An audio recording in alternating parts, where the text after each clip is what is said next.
আসসালামু আলাইকুম ভাই, আমি এইমাত্র নিউজ পাইলাম। আমাকে ফোন দিছে বাংলাদেশ থেকে যে কোনো একজন সেনা কর্মকর্তা।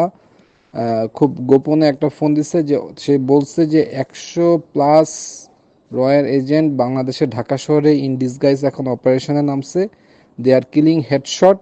তাদের কাছে টার্গেটেড লিস্ট আছে, সেই লিস্ট অনুযায়ী বাড়ি বাড়ি গিয়ে তারা একদম মাথায় গুলি করে মানুষ মারতেছে। Already 15 dead.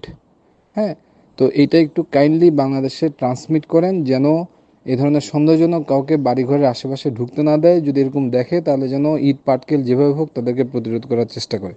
আপনার পক্ষে যতটুকু সম্ভব এটা ছড়ায় দেন। This is authentic, very authentic, and from an military officer, যে রিস্ক নিয়ে আমাকে এই মেসেজটা ট্রান্সমিট করছে।